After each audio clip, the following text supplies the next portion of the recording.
Hello everyone, welcome to premier English. This is Prem Tripathi.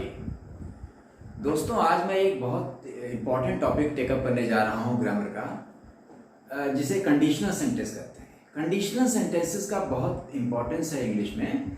ये एक ऐसा टॉपिक है फ्रेंड्स कि जिसकी ज़रूरत ना सिर्फ कॉम्पिटिटिव एग्जामिनेशन में पड़ती है, बल्कि डे टू डे इंग्लिश में भी इसकी बहुत ज़रूरत पड़ती है और ज़्यादातर लोग इसको समझ नहीं पाते हैं और इसलिए इसमें एरर्स उनकी होती है। कॉम्पिटिटिव एग्जामिनेशन के हिसाब से तो ये बहुत ही इंपॉर्टेंट है। Day to day spoken English में या इवन रिटन इंग्लिश में भी इसकी जानकारी होने पर ही आप सही अंग्रेजी बोल सकते हैं और लिख सकते हैं।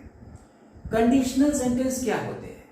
पहली बात ये, कंडीशनल सेंटेंस जनरली जब हम कंडीशनल सेंटेंस बोलते हैं तो हमारा मतलब होता है सेंटेंसेस बिगिनिंग विद इफ, जिसमें इफ क्लॉज हो, डिपेंडेंट क्लॉज के रूप में इफ हो, यानी इफ वाले क्लॉज, इफ वाले जो सेंटेंस होते हैं जनरली उनको कंडीशनल सेंटेंस बोला जाता है। हालांकि कंडीशनल सेंटेंसेस में दूसरे वर्ड्स भी यूज होते हैं, केवल इफ नहीं यूज होता, अनलेस, अनटिल, इस प्रकार के कंजंक्शन से भी कंडीशनल सेंटेंस बनते हैं। बट यहाँ पे we will confine ourselves to if वाला सेंटेंस, इफ क्लॉज के आधार पे हम उसका वर्गीकरण करेंगे।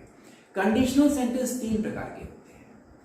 आज हम जिसकी चर्चा करेंगे दैट इज टाइप 1। इसको हम लोग तीन अलग अलग पार्ट में डिस्कस करेंगे, तभी हम इसके साथ जस्टिस कर पाएंगे, because as I told you earlier it is a very important topic. तो इस पे जरा सा आपको इसको सीरियसली देखना चाहिए, लास्ट तक वीडियो पूरा देखना चाहिए और तब आपको ये पूरी तरह से समझ में आ जाएगा। और मैं आपसे वादा करता हूं दोस्तों कि आज के बाद टाइप 1 में तीन पार्ट में हम तीन वीडियो में हम इसको कवर करेंगे। टाइप 1 में आज के बाद आपको कभी कोई दिक्कत नहीं होगी, किसी भी तरह के क्वेश्चन आएंगे तो आप उसको समझ जाएंगे, उसको सॉल्व कर लेंगे। टाइप 1 क्या है? उसको कहते हैं ओपन कंडीशन। इसमें क्या खास बात है? इसमें देखिए इफ क्लॉज, मैंने जैसा कि पहले बोला कि इफ क्लॉज के आधार पे मैंने वर्गीकरण किया है। इफ वाला क्लॉज जो इसमें होता है वो सिंपल प्रेजेंट में होता है। If clause is in simple present. जब इफ क्लॉज सिंपल प्रेजेंट में होता है तो वो ओपन कंडीशन कहलाता है। आज हम इस वीडियो में हम ओपन कंडीशन की बात करेंगे। देखिए ओपन कंडीशन इसको क्यों बोलते हैं, सबसे पहले तो ये समझ लीजिए ओपन का मतलब क्या होता है। ओपन मतलब खुला हुआ। ओपन कंडीशन का मतलब हुआ कि condition is open at the time of speaking for you to work on it. यानी कि दो पार्ट होगा, कॉम्प्लेक्स सेंटेंस में दो पार्ट होगा, एक इफ वाला क्लॉज, दो क्लॉज होंगे, इफ क्लॉज और एक मेन क्लॉज। यानी कि इसका मतलब क्या हुआ कि this thing will take place if you fulfil this condition.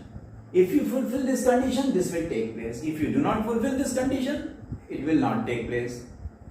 अगर ये चीज होगी, इफ यू फुलफिल दिस, इस कंडीशन को अगर आप फुलफिल करते हैं तो ये घटना होगी, ये event, this event will take place. अगर आप नहीं फुलफिल करते हैं तो ये इवेंट नहीं होगा।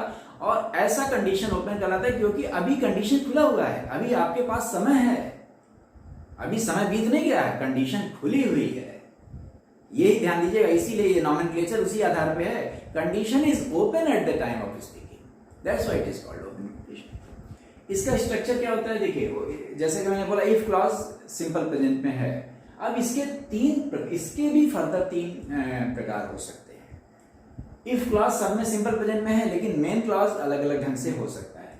ए देखिए एग्जांपल देखा जाए, if you study hard you will pass the exam. देखिए इफ वाला क्लॉज सिंपल प्रेजेंट में है। देखिए इफ यू स्टडी हार्ड, तो ये तो सिंपल प्रेजेंट में है, ये देखिए फ्यूचर में है। तो पहला वाला जो टाइप है उसमें इफ क्लॉज तो सिंपल प्रेजेंट में होगा, मेन क्लॉज में फ्यूचर हो सकता है या कोई दूसरा मॉडल हो सकता है, विल हो सकता है, मे हो सकता है, जरूरत के हिसाब से कैन यूज कर सकते हैं, विल भी एक मॉडल है। तो कहने का मतलब हुआ कि ये इस प्रकार का होता है, सिंपल प्रेजेंट, इफ वाला क्लॉज सिंपल प्रेजेंट और इधर फ्यूचर, मोस्टली फ्यूचर होता है, जरूरत के हिसाब से कैन या मे भी हो सकता है। Now let us look at the examples. If you study hard you will pass the exam. अगर आप इस कंडीशन को फुलफिल करेंगे तो आप ये हो जाएगा, यानी कि अगर आप मेहनत करेंगे, अगर तुम मेहनत करोगे तो तुम एग्जाम पास कर लोगे, नहीं मेहनत करोगे तो नहीं पास कर पाओगे। कंडीशन अभी खुली हुई है, अभी भी समय है, अभी समय बीता नहीं है। इफ ही रन्स फास्ट, देखिए सिंपल प्रेजेंट, स्ट्रक्चर पे गौर करिए, open condition, if clause in simple present. देखिए ये runs, if he runs fast क्या है? If he runs fast he may reach in time. देखिए अब हमें आ गया, में आ सकता है, ही मे रीच इन टाइम। अगर वो तेज दौड़ता है तो वो समय पे पहुंच सकता है, तेज दौड़ेगा तो समय पे पहुंच सकता है। और एक एग्जांपल देखिए, if it rains I will not go to college. कह रहा है कि अगर बारिश होगी तो मैं कॉलेज नहीं जाऊंगा, बारिश नहीं होगी तो मैं जाऊंगा। If it rains I will not go to college, तो इधर देखिए फ्यूचर आएगा। अब यहाँ एक बड़ी मजेदार बात आपको बताऊं, you have to be very careful, ये मैं बताना चाहता हूँ आपको और मैं बताता ही हूँ अपने फ्रेंड्स को। हिंदी कई बार भ्रामक होती है, हिंदी के हिसाब से इंग्लिश नहीं चलती। हिंदी में आप क्या बोल रहे हैं, आपने गौर किया? अगर तुम मेहनत करोगे, अगर तुम मेहनत से पढ़ोगे तो तुम एग्जाम पास कर लोगे, तो परीक्षा में पास हो जाओगे। गौर करने की बात है, हिंदी में दोनों तरफ फ्यूचर आ रहा है। अगर बारिश होगी, यदि बारिश होगी, गी लगा देंगे फ्यूचर, तो मैं कॉलेज नहीं जाऊंगा। अगर वो तेज दौड़ेगा तो वो समय से पहुंच सकता है।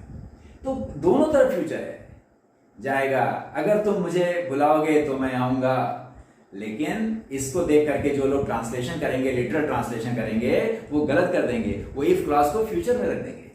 वो ऐसा बनाते हैं, बहुत से लोग ये एरर आती है एग्जाम में, if you will study hard, ऐसा बना देंगे लोग, क्योंकि उनको लगता है कि अगर तुम मेहनत करोगे, गे आ रहा है तो यहाँ विल लगना चाहिए। नहीं, ऐसा नहीं है, विल नहीं आएगा। ये इंग्लिश का रूल है। ये if clause has to be in simple present, simple present, ये फ्यूचर नहीं हो सकता। Main clause can be in future और you can use any other modal, may, can, might, जरूरत के हिसाब से कुछ भी ले सकते हैं। ये दिस वाज ए, ये पहला सब टाइप इसका। दूसरे में क्या हो सकता है, देखिए इसमें और वेरिएशन है। इफ वाला क्लॉज तो सिंपल प्रेजेंट में होगा, वो तो ओपन कंडीशन की पहली शर्त है। ओपन कंडीशन में इफ क्लॉज सिंपल प्रेजेंट में ही होगा और कोई टेंस यहां हो नहीं सकता। तो ये तो सिंपल प्रेजेंट में। Main clause can B imperative, imperative मतलब आज्ञा सूचक, इंस्ट्रक्शन, आज्ञा सूचक वाक्य, आज्ञा सूचक क्लॉज हो सकता है।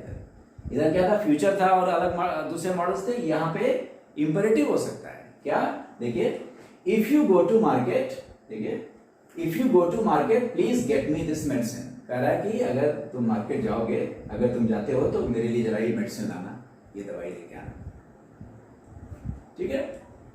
इफ यू मीट राजू, देखिए सिंपल प्रेजेंट, इधर तो सिंपल प्रेजेंट होगा, इसमें तो कुछ सोचना नहीं है, इस पे कोई कंप्रोमाइज नहीं हो सकता। If you meet Raju, give him my message, देखिए इंपेरेटिव, ये भी इंपेरेटिव है, ये भी इंपेरेटिव है। गिव हिम माय मैसेज, मेरा संदेश उसको दे, मेरा मैसेज उसको दे देना। ये था बी। एक और वेरिएशन है इसमें, इफ क्लॉज तो सिंपल प्रेजेंट में होगा, इधर भी सिंपल प्रेजेंट हो सकता है, ऐसा भी एक वेरिएशन होता है। ये तब होता है जब आप एटर्नल ट्रूथ मतलब कि जो निश्चित है, होता ही होता है, तो उसमें इधर भी सिंपल प्रेजेंट आएगा। एटर्नल ट्रूथ, यूनिवर्सल फैक्ट के लिए सिंपल प्रेजेंट आता है। तो अभी तक मेन क्लॉज आपने देखा या तो फ्यूचर या दूसरे मॉडल्स हो सकते हैं, इंपेरेटिव हो सकता है, मेन क्लॉज सिंपल प्रेजेंट भी हो सकता है। यानी इस सी वाले केस में दोनों क्लॉजेस सिंपल प्रेजेंट हो सकते हैं, होंगे। मेन क्लॉज तो, इफ वाला क्लॉज तो सिंपल प्रेजेंट होगा ही होगा, वो तो ओपन कंडीशन की पहली शर्त है। Main clause can be simple present. Example देखिए, if you heat ice it melts. कह रहा है कि अगर तुम बर्फ को गर्म करते हो, गर्म करोगे तो क्या होगा, ये पिघलता है, इट मेल्ट्स। अब ये चूंकि एटर्नल ट्रूथ है, इसका एक्सेप्शन कभी नहीं होगा, ये हमेशा ऐसा होगा, इसलिए इसको भी सिंपल प्रेजेंट में रखेंगे, सिंपल प्रेजेंट में रखा जाएगा। If it rains the grass gets wet. अगर बारिश होगी, बारिश होती है या बारिश होगी तो घास गीली हो जाती है, घास गीली होती है, बारिश होगी तो घास गीली हो जाएगी, घास गीली हो जाएगी, तो फैक्ट है। ऐसा नहीं होगा कि बारिश हुई है और घास और पेड़ पौधे गीले ना हो, तो निश्चित रूप से होंगे। तो ये इसमें सोचने की कोई बात ही नहीं है, इटरनल ट्रूथ है, यूनिवर्सल फैक्ट है, ये होना ही होना है, इसका कोई अपवाद नहीं है। लिहाजा ये वाला क्लॉज भी मेन क्लॉज। दो क्लॉज होते हैं कॉम्प्लेक्स सेंटेंस में, आपको पहले भी बता चुका हूं एक दूसरे वीडियो में कॉम्प्लेक्स सेंटेंस के।